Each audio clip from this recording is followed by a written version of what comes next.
এক গাড়ি চালকের 1 কোটি টাকা জেতা লটারির টিকিট আত্মসাৎ করার অভিযোগ। চাঞ্চল্যকর অভিযোগ উঠল পানিহাটির প্রাক্তন তৃণমূল বিধায়ক নির্মল ঘোষ, তার ছেলে তীর্থঙ্কর ঘোষ এবং গ্রেপ্তার হওয়া পানিহাটি পুরসভার 13 নম্বর ওয়ার্ডের তৃণমূল কাউন্সিলর জয়ন্ত দাসের বিরুদ্ধে। ঘটনায় সুশান্ত সরকার নামে এক হোটেল মালিককে গ্রেপ্তার করেছে খড়দা থানার পুলিশ। পুলিশ সূত্রে খবর, ঘটনাটি ঘটে 2024 সালের নভেম্বর মাসে। কল্যাণী এক্সপ্রেসওয়ের ধারে একটি হোটেলের মালিক সুশান্তর গাড়ি চালাতেন এক ব্যক্তি। তিনি লটারিতে 1 কোটি টাকা জেতেন। তা জানতে পেরে তাকে নির্মল ঘোষের বাড়িতে নিয়ে যান সুশান্ত। সেখানে আগ্নেয়াস্ত্র দেখিয়ে এবং মারধর করে লটারির টিকিটটি কেড়ে নেওয়া হয় বলে অভিযোগ। পালাবদলের পর পুলিশের কাছে অভিযোগ দায়ের করেন গাড়ি চালক। আমি 9/11/2024 সালে একটা ডিয়ার লটারি ফার্স্ট প্রাইজ পাই। তো আমার মালিক জানতে পারে সুশান্ত সরকার, ওইসি 69-এর মালিক সুশান্ত সরকার। তখন আমি ওনার কাছে কাজ করতাম। তো কাজ করাতে তারপর উনি যখন জানতে পারে আমাকে নিয়ে নির্মল ঘোষের কাছে যাই। নির্মল ঘোষের কাছে যেয়ে বলে যে আমাকে বলে, তুই এত টাকা নিয়ে কী করবি, দাদার কাছে চল। নির্মল ঘোষের কাছে যাই। নির্মল ঘোষ আমাকে মারধর করে, আমাকে বন্দুক ঠেকায়, বন্দুক ঠেকিয়ে পকেট থেকে টিকিট কেড়ে নেয়। ওনার ছেলে আমাকে গলা টিপে ধরে। আরও তার সঙ্গে ছিল তীর্থঙ্কর ঘোষ। ঠিক আছে, নির্মল ঘোষ আমাকে বন্দুক পর্যন্ত ঠেকায়। বন্দুক ঠেকিয়ে বলছে, তোকে জানে মেরে দেবো, আমাকে তো জানে মেরে দেবো, তোর লাশ গায়েব করে দেবো, তোর লাশ রেল লাইনে ফেলে দেবো। ঠিক ওই লটারি টিকিটটার জন্য পুলিশে এফআইআর হয়েছিল আগেই। আর এবারে অভিষেক বন্দ্যোপাধ্যায়ের সেবাশ্রয় নিয়ে স্বতঃপ্রণোদিত তদন্ত শুরু করলো স্বাস্থ্য দফতর। তদন্তে যা যা তথ্য উঠে আসবে সেগুলি তুলে দেওয়া হবে পুলিশ এবং স্বরাষ্ট্র দফতরের হাতে। শনিবার এমনটাই জানালেন স্বাস্থ্যমন্ত্রী। শীঘ্রই ওনাকে শ্রীঘরে পাঠানো হবে। আগাম গারদ শুভেচ্ছা জানিয়ে রাখছি। সেবাশ্রয় ব্যাপারটা আমি কোনোদিনই জানি না, আজও জানি না, আমি বলতে পারবো না। সেবাশ্রয় নিয়ে আরও বিপাকে ডায়মন্ড হারবারের সাংসদ অভিষেক বন্দ্যোপাধ্যায়। লিখিত অভিযোগ এফআইআর এর পর এবার সেবাশ্রয় নিয়ে স্বতঃপ্রণোদিত তদন্ত শুরু করল রাজ্যের স্বাস্থ্য দপ্তর। স্বাস্থ্য দপ্তর ইন্ডিপেন্ডেন্ট স্বাধীনভাবে তদন্ত শুরু করেছে, পুলিশ দপ্তর তার তদন্ত শুরু করেছে। আমাদের কাছে যা যা তথ্য প্রমাণ আসবে সেগুলো আমরা সবই পুলিশ ডিপার্টমেন্ট বা গৃহ মন্ত্রণালয়ে পাঠিয়ে দেবো। তৃণমূল ক্ষমতায় থাকাকালীন বারবার শোনা যেত ডায়মন্ড হারবার মডেলের কথা। তারই অন্যতম অংশ ছিল অভিষেক বন্দ্যোপাধ্যায়ের পৃষ্ঠপোষকতায় হওয়া বিনামূল্যে চিকিৎসা শিবির সেবাশ্রয়। কিন্তু দল ক্ষমতাচ্যুত হওয়ার পর সেই সেবাশ্রয় নিয়ে চাঞ্চল্যকর সব অভিযোগ উঠতে শুরু করেছে। বিশেষজ্ঞ চিকিৎসকের নাম করে আয়ুর্বেদিক, হোমিওপ্যাথিক এবং ডেন্টালের পড়ুয়াদের দিয়ে চিকিৎসা করানো, চিকিৎসা সরঞ্জাম ও ডায়াগনস্টিক পরীক্ষা সংক্রান্ত নানা বেনিয়ম সহ উঠেছে কোটি কোটি টাকার আর্থিক দুর্নীতির অভিযোগ। বিজেপি নেতা অভিজিৎ দাস ওরফে ববির পর এ নিয়ে সুখদেব দাস নামে ডায়মন্ড হারবারের এক বাসিন্দা অভিযোগ দায়ের করেন, যার প্রেক্ষিতে ভারতীয় ন্যায় সংহিতা বা বিএনএস এর 16টি ধারায় দায়ের হয়েছে এফআইআর। তদন্ত শুরু করেছে পুলিশ। এবার পৃথকভাবে তদন্ত করবে স্বাস্থ্য দপ্তর। সেবাশ্রয়ে যা যা মেশিন লেগেছিল, যে ডাক্তার এসেছিল, কোনোটাই সঠিক নয়। মেশিন বাইরে নিয়ে যাওয়ার কোনো লাইসেন্স ছিল কিনা, নর্মালি আলট্রাসোনোগ্রাফি মেশিন বাইরে নিয়ে যাওয়া হয় না। দেখতে হবে সব কাগজপত্র ঠিক আছে কিনা। আমাদের আশঙ্কা সঠিক ডাক্তার কেউ ছিল না, পুরোটাই আয়ুষের পড়ুয়ারা ছিল। তদন্ত শুরু হয়েছে। এটা এনশিওর করতে হবে যে যারা দেখছেন তারা কিন্তু যেন স্পেশালিস্ট হন। তারপরে এটা একটা সুপার স্পেশালিটি অথবা স্পেশালিটি শিবির হিসাবেই আমার মনে হয় সেটাকে করা হচ্ছিল। এখন যেটা কানে আসছে যে এখানে কিন্তু সেরকম কোনো ডাক্তার ছিলেন না। এবার সেটা যদি হয়ে থাকে, যে মানুষটি বিশ্বাস করে ওখানে গেছিলেন তিনি নিশ্চয়ই প্রতারিত হয়েছেন। এর সাথে কোনো ফাইন্যান্সিয়াল ট্রানজাকশনস জড়িত আছে কি না, মানে তার পরবর্তী চিকিৎসা, ধরুন কেউ একটা প্রেসক্রাইব করেছেন, তার একটা অপারেশন লাগবে, তাহলে সেটা কোনভাবে করা হয়েছে, আদৌ সেটা করা হয়েছে কি না, এটা নিয়ে একটা প্রশ্ন থেকেই যাচ্ছে। বিনামূল্যে চিকিৎসার কথা বলা হলেও অভিযোগ সরকারি হাসপাতালের বদলে ঘুরিয়ে বেসরকারি হাসপাতালে রোগীদের ভর্তি করানো হতো।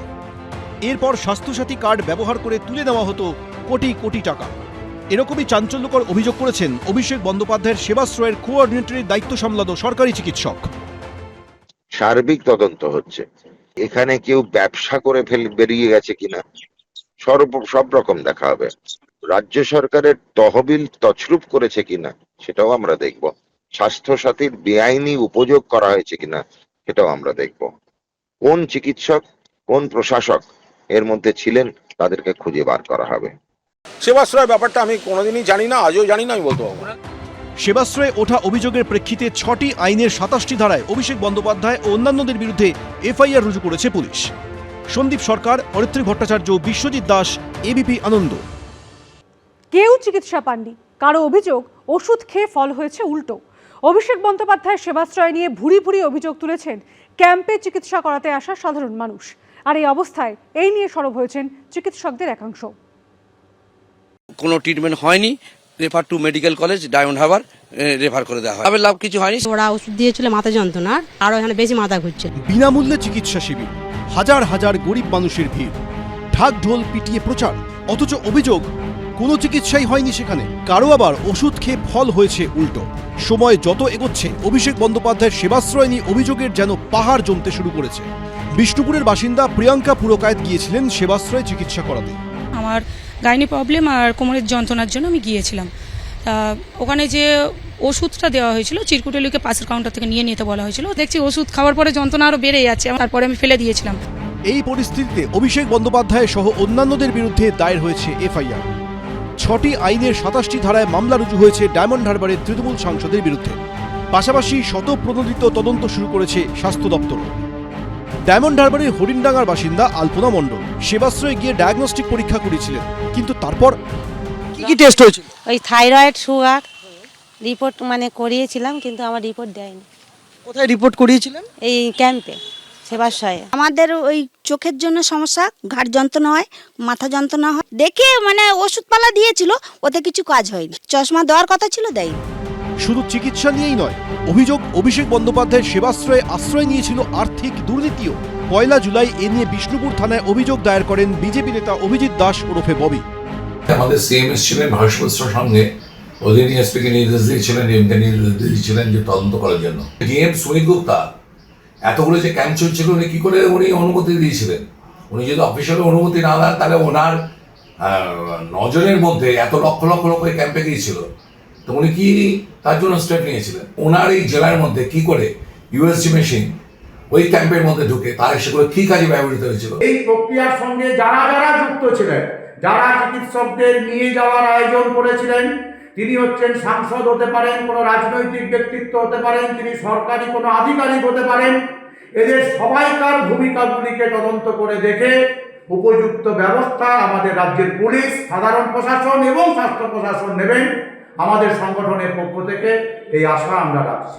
একদিকে তদন্ত করছে পুলিশ, অপরদিকে শতপ্রণোদিত তদন্তে নেমেছে স্বাস্থ্য দপ্তর। যারা যারা অনাচার অবিচার করেছে, স্বাস্থ্য আধিকারিক হোক, রাজনৈতিক ব্যক্তিত্ব হোক, প্রশাসনিক আধিকারিক হোক, পুলিশ আধিকারিক হোক, সঠিক জায়গায় সঠিক বিচার হবে। জনগণকে এভাবে রিস্কে ফেলার দায় কাউকে নিতে হবে। এখন তদন্তে কি উঠে আসে সেটাই দেখা। সন্দীপ সরকার, ঝিরম করঞ্জাই, এবিপি আনন্দ। ডিজে মামলার মধ্যেই নতুন বিপাকে অভিষেক বন্দ্যোপাধ্যায়। নিরাপত্তারক্ষীদের দিয়ে আইন বিরুদ্ধ কাজ করানোর অভিযোগের প্রেক্ষিতে তৃণমূল সাংসদকে নোটিশ পাঠালো কালীঘাট থানা। ওই নোটিশে বলা হয়েছে জবাব দিতে হবে 3 দিনের মধ্যে। ডিজে মামলায় আগামী বুধবার বিধাননগর আদালতে অ্যাডিশনাল চিফ জুডিশিয়াল ম্যাজিস্ট্রেটের উপস্থিতিতে কণ্ঠস্বরের নমুনা দিতে হবে অভিষেক বন্দ্যোপাধ্যায়কে। এই আবহে ট্রাফিক আইনে অভিষেক বন্দ্যোপাধ্যায়ের বিরুদ্ধে দায়ের হওয়া অভিযোগের প্রেক্ষিতে নোটিশ দিল কালীঘাট থানা। 1 জুলাই কালীঘাট থানায় অভিষেক বন্দ্যোপাধ্যায়ের বিরুদ্ধে নতুন অভিযোগ দায়ের করেন রাজীব সরকার নামে বাগুইয়াটির এক বাসিন্দা। অভিযোগকারী দাবি করেন নিরাপত্তারক্ষীদের দিয়ে আইন বিরুদ্ধ কাজ করানো হচ্ছে। অভিযোগের কেন্দ্রে অভিষেক বন্দ্যোপাধ্যায়ের নিরাপত্তার এই ছবি। গাড়ির ভিতরে বসে অভিষেক, বাইরে ফুটবোর্ডে দাঁড়িয়ে তার নিরাপত্তারক্ষীরা। ওইভাবে পাদানিতে লোক দাঁড়িয়ে ওনাকে সিকিউরিটি দেওয়ার নাম করে লোক ঝুলতে ঝুলতে গেছে। কাল যদি উনি পড়ে যেতেন, কোনো একটা লোক যদি ধরুন অ্যাক্সিডেন্টে পড়ে যেতেন, বা ধরুন ওই লোকের জন্য যদি কোনো রকম অ্যাক্সিডেন্ট অন্য কারোর হতো, তার দায়ভার কি অভিষেক ব্যানার্জি নেবেন? ওই গাড়িটি কার, চালককে, কেন ওরকম ভাবে রাস্তায় যাতায়াত? সূত্রে খবর, এইসব প্রশ্নের উত্তর চাওয়া হয়েছে অভিষেক বন্দ্যোপাধ্যায়ের কাছে। অভিষেক বন্দ্যোপাধ্যায়ের বিরুদ্ধে গত 1 তারিখ কালীঘাট থানায় অভিযোগ করেছিলেন বাগুইয়াটির বাসিন্দা রাজীব সরকার। তার অভিযোগ যেটা ছিল যে ডায়মন্ড হারবারের সাংসদ অভিষেক বন্দ্যোপাধ্যায় তিনি যে গাড়িতে চড়েন সেই গাড়ির ফুটবোর্ডে তার নিরাপত্তা রক্ষীরা তারা কিন্তু একেবারে ঝুলতে ঝুলতে যায়, যেটা কিন্তু তার নিরাপত্তা রক্ষীদের জন্যও যেমন বিপজ্জনক, তার পাশাপাশি পথ চলতি মানুষজনের জন্যও বিপজ্জনক। যে কোনো সময় বড়সড় দুর্ঘটনা ঘটতে পারে, তেমনটাই কিন্তু অভিযোগ করেছিলেন রাজীব সরকার। অভিষেক ব্যানার্জিকে নোটিশ সার্ভ করা হয়েছে 2 তারিখে এবং 3 দিনের সময়সীমা দেওয়া হয়েছে। এই 3 দিনের মধ্যে ওনাকে সমস্ত ডিটেলস জানাতে হবে, কে গাড়ি চালাচ্ছিল, গাড়ির মালিক কে, গাড়ির কি ডিটেলস, কেন উনি এইভাবে নিয়ে যাচ্ছিলেন এই সমস্ত ডিটেলস ওনাকে জানাতে হবে। 2 তারিখ কালীঘাট থানা থেকে পাঠানো নোটিশে 3 দিনের মধ্যে জবাব চাওয়া হয়েছে। অভিষেকের উপর যা চলছে পর কেসের পর কেসে, যে কোনো লোক হলে গুড়িয়ে যেত এতদিনে। প্রচণ্ড মনের জোর আছে, তার জন্য প্রত্যেকটা কেসকে ফেস করছে। আমি ফেস এভরিথিং। বহু লোকের সিকিউরিটি করে, বহু নেতার সিকিউরিটি করে, বাঁদিকে হাত বাড়িয়ে থাকে, বহু নেতার করে। তাদের বিরুদ্ধে কেস হচ্ছে না, কেস হচ্ছে একমাত্র অভিষেকের নামে কেস হচ্ছে। প্রসঙ্গত ভোট প্রচারে বারবার ডিজে বাজানো সংক্রান্ত মন্তব্য নিয়ে অভিষেক বন্দ্যোপাধ্যায়ের বিরুদ্ধে বাগুইআটি থানায় অভিযোগ দায়ের করেছিলেন এই রাজীব সরকারই। হিন্দোল দে ও রুমা পালের রিপোর্ট, এবিপি আনন্দ, কলকাতা। এসআইআর চলাকালীন ভিন জেলা থেকে কয়েক দশক আগের জন্ম তারিখের শংসাপত্র ইস্যু করা হয়েছে, এমন অভিযোগ উঠল মুর্শিদাবাদের খড়গ্রাম হাসপাতালের বিরুদ্ধে। প্রত্যেক বার্থ সার্টিফিকেটেই রয়েছে ব্লক স্বাস্থ্য আধিকারিকের ডিজিটাল সই, যদিও বিএমওইচের দাবি তার ডিজিটাল সিগনেচার হ্যাক বা জাল করা হয়েছে। বিষয়টি তদন্ত করে দেখার আশ্বাস দিয়েছেন জেলার মুখ্য স্বাস্থ্য আধিকারিক। মুর্শিদাবাদের খড়গ্রাম হাসপাতালে কি চলেছে জাল বার্থ সার্টিফিকেটের কারবার? 1-2টি নয়, অভিযোগ গত বছরের জুলাই মাস থেকে একের পর এক বার্থ সার্টিফিকেট ইস্যু হয়েছে এই হাসপাতাল থেকে। যাদের নামে সেই জন্মের শংসাপত্র, তাদের কারো বাড়ি নদিয়ায়, কারো হুগলিতে, কারো উত্তর 24 পরগনায়। আরও চমকে দিচ্ছে সময়ের হিসেব। অভিযোগ ব্যাকডেটে ইস্যু করা হয়েছে সার্টিফিকেট, কখনো সেটা 1972 সালের জন্মের শংসাপত্র, কখনো 1980 সালের, আবার কখনো 1999, কোনোটা আবার 2000 সালের। অভিযোগ বেআইনিভাবে এইসব সার্টিফিকেট ইস্যু করেছেন খড়গ্রামের ব্লক স্বাস্থ্য আধিকারিক। আমি তো করিনি কিছু, আমি তো করিনি নিজে থেকে। আমি এই যে সার্টিফিকেটে তো আপনার সই, এখন হ্যান্ড সিগনেচার নেই। আমি চাইছি আমার ডিজিটাল সিগনেচার নিয়ে তদন্ত করা হোক। আমাকে একটা স্যার একবার ভিজিট এসেছিল, বলছে একটা সার্টিফিকেট এখন ইস্যু হয়েছে। কোন স্যার এসেছিলেন? জেলা থেকে, জেলার আধিকারিকরা। স্যারকে লিখে জানিয়েছিলাম এটা আমার সার্টিফিকেটটা আমার নয়, অন্তত ঘটনার ইনকোয়ারি পূর্ণ তদন্ত হবে। বার্থ সার্টিফিকেট কেলেঙ্কারির অভিযোগের কথা একরকম স্বীকার করে দিয়েছে জেলা স্বাস্থ্য দপ্তর। অভিযোগটা আমরাও শুনেছি, আমরা দেখছি, তদন্ত করে দেখছি, দেখে বলতে পারবো, ডিটেলসে ইনভেস্টিগেট করে বলবো। সরকারি হাসপাতাল থেকে এই ভুয়ো সার্টিফিকেট চক্রের হদিশ মিলতেই সুর চড়িয়েছে বিজেপি। শুধু আপনার খড়গ্রাম নয়, এই জেলা সহ এই সীমান্তবর্তী বিভিন্ন জেলার বিভিন্ন স্বাস্থ্য দপ্তরেই এই ধরনের র্যাকেট এই তৃণমূলের নেতৃত্বে হয়েছে। এইভাবে সার্টিফিকেট তুলে তারা ভোটার লিস্টে নাম তুলেছে। এখানে একটা অসাধু চক্র, জাল বার্থ সার্টিফিকেট এসআইআর আবহে এটা অতিরিক্ত বেড়ে গেল। তো আমরা তো চাইব নতুন সরকার নিশ্চয়ই উপযুক্ত তদন্ত করে জনসমক্ষে স্পষ্ট করে তুলে ধরুক। তাহলে কি এসআইআর আবহে ভোটার তালিকায় নাম তুলতেই ভুয়ো বার্থ সার্টিফিকেট তৈরি করা হয়েছে? এই দুর্নীতির শিকড় কতদূর তদন্ত করে দেখছে জেলা প্রশাসন। রাজীব চৌধুরী, এবিপি আনন্দ, মুর্শিদাবাদ। শুটিয়ায় প্রতিবাদী বরুণ বিশ্বাসের খুনের 14 বছর পার। বিচার চেয়ে মুখ্যমন্ত্রীর দ্বারস্থ হল বিশ্বাস পরিবার। শনিবার সল্টলেকে জনতার দরবারে হাজির হন 2009-এর প্রাথমিকে দক্ষিণ 24 পরগনার চাকরি প্রার্থীরা। দাবি দেওয়া আর্জি জানান হকার সংগঠনও। 14 বছর অপেক্ষা করেছি। গুন্ডারা যদি রাজ্য চালায়, খুনিরা যদি রাজ্য চালায়, সে রাজ্যে বরুণীর বিচার হয় না। মাঝে কেটে গেছে 14টা বছর, ক্যালেন্ডারে আরও একটা জুলাই মাস। বরুণ বিশ্বাসের হত্যাকাণ্ডের পুনর্তদন্তের দাবি নিয়ে মুখ্যমন্ত্রী শুভেন্দু অধিকারীর দ্বারস্থ হল বিশ্বাস পরিবার। 2012 সালের 5ই জুলাই উত্তর 24 পরগনার গোবরডাঙ্গা স্টেশন চত্বরে দুষ্কৃতীদের গুলিতে ঝাঁঝরা হয়ে যান কলকাতার মিত্র ইনস্টিটিউশনের শিক্ষক বরুণ বিশ্বাস। ওই মামলায় 9 জনকে গ্রেফতার করা হয়। তাদের মধ্যে জেলেই একজনের মৃত্যু হয়, বাকিরা জামিনে ছাড়া পেয়ে গেছে। 1 যুগেরও বেশি সময় ধরে সেই মামলা ঝুলে রয়েছে আদালতে। তৃণমূল জমানায় বারবার বদল হয়েছে আইনজীবী। এবার সরকার বদল হতেই নতুন করে তদন্তের আর্জি জানালো বরুণ বিশ্বাসের পরিবার। আমাদের এই মানবিক মুখ্যমন্ত্রীর কাছে আমাদের একটাই দাবি, বরুণের যে হত্যাকাণ্ডের সত্যিকারের যে মৃত্যু রহস্য, যে তদন্তর নামে প্রহসন হয়েছে, তদন্ত কিছুই হয়নি। আমরা চাইছি প্রকৃত ফার্দার ইনভেস্টিগেশন যদি সম্ভব হয়, যদি হাইকোর্টের কোনো রিটায়ার্ড জাজকে যেটা সিট গঠন করে দেওয়া যায় এবং সেই সিটের তত্ত্বাবধানে সত্যিকারের তদন্ত হবে। যারা প্রকৃত দোষী এবং যারা প্রকৃত দোষী বলতে পশ্চিমবঙ্গ নয় ভারতবর্ষের লোক জানে যে মাস্টার মাইন্ড হচ্ছে তৎকালীন খাদ্যমন্ত্রী, পরবর্তীকালে বনমন্ত্রী জ্যোতিপ্রিয় মল্লিক। তার নেতৃত্বে অন্তত 100 থেকে 150 লোক বরুণের হত্যাকাণ্ডের সঙ্গে জড়িত। সল্টলেকে রাজ্য বিজেপির সদর দপ্তরে এদিন মুখ্যমন্ত্রীর জনতার দরবারের আয়োজন করা হয়। চাকরির আর্জি নিয়ে সেই দরবারে আসেন 2009 সালের দক্ষিণ 24 পরগনার প্রাথমিক শিক্ষক পদের চাকরি প্রার্থীরা। 2009 সাল, আজকে 2026 সাল, দীর্ঘ 17 থেকে 18 বছর আমরা বিভিন্ন সময়ে বিভিন্ন জায়গায় ডেপুটেশন দেওয়ার চেষ্টা করেছি। এর আগে ব্রাত্য বসুর চেম্বারে অর্থাৎ বিকাশ ভবনে গিয়েছি, ঘাট ধাক্কা দিয়েছিলেন। যে আইনি জটিলতার কথা বলা হচ্ছে সেটা কোনো জটিলতাই নয়, এটা সরকারের সদিচ্ছার অভাবেই এতদিন আমরা বঞ্চিত হয়ে পড়ে আছি। বাম দুর্নীতি, তারপরে তৃণমূল সরকার আসে, সেই দুর্নীতির কারণে আমরা আজও বঞ্চিত।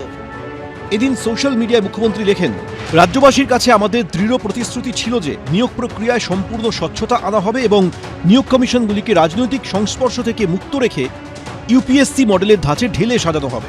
মেধা এবং যোগ্যতাই হবে চাকরি পাওয়ার একমাত্র মাপকাঠি। অতীতের দুর্নীতিগ্রস্ত সরকারের আমলে যে অন্যায় হয়েছে বা প্রাতিষ্ঠানিক দুর্নীতির যে দৃষ্টান্ত স্থাপন হয়েছে তার কোনো স্থান এই নতুন পশ্চিমবঙ্গে নেই। যোগ্য মেধাবী চাকরি প্রার্থীদের অধিকার সুরক্ষিত করা এবং তাদের হাতে নিয়োগপত্র তুলে দেওয়াই আমাদের প্রধান লক্ষ্য। এদিন জনতার দরবারে হকারদের দাবি দাওয়া নিয়ে হাজির হয় হকার জয়েন্ট অ্যাকশন কমিটি। মুখ্যমন্ত্রীর সঙ্গে আমাদের খুব পজিটিভ আলোচনা হয়েছে। আগামী অক্টোবর পর্যন্ত স্ট্রিট ভেন্ডারদের আমাদের যে কাজ আমরা করছি সেটা চলবে, কোনো এভিকশন হবে না। ওনার নির্দেশ এটা, মুখ্যমন্ত্রী নিজে দায়িত্ব নিয়ে বলেছেন আগামী পুজো পর্যন্ত, অক্টোবর পর্যন্ত কোনো এভিকশন কোনো জায়গায় হবে না। হকার উচ্ছেদের প্রতিবাদে এদিন শিয়ালদা ও হাওড়া দু প্রান্ত থেকে মিছিল করে সিপিএম। মিছিল শেষ হয় মোহাম্মদ আলী পার্কে। শিবাশিস মৌলিক, সুদীপ্ত আচার্য, এবিপি আনন্দ।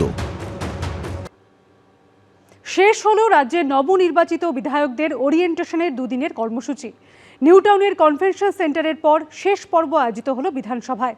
এ রাজ্যের রাজ্যপাল ছাড়া উপস্থিত ছিলেন হরিয়ানার রাজ্যপাল, ছিলেন লোকসভা স্পিকার ওম বিড়লা।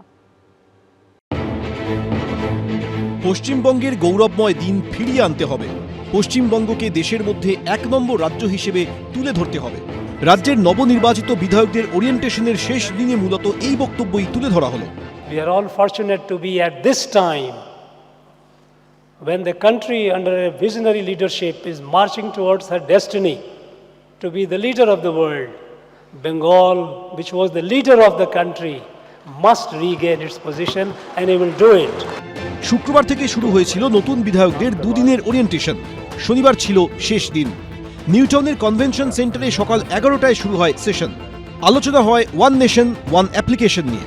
দেশের সব বিধানসভায় ডিজিটাল ও পেপারলেস কাজের পদ্ধতি নিয়ে আলোচনা করা হয়। শেষ পর্ব আয়োজিত হয় বিধানসভায়।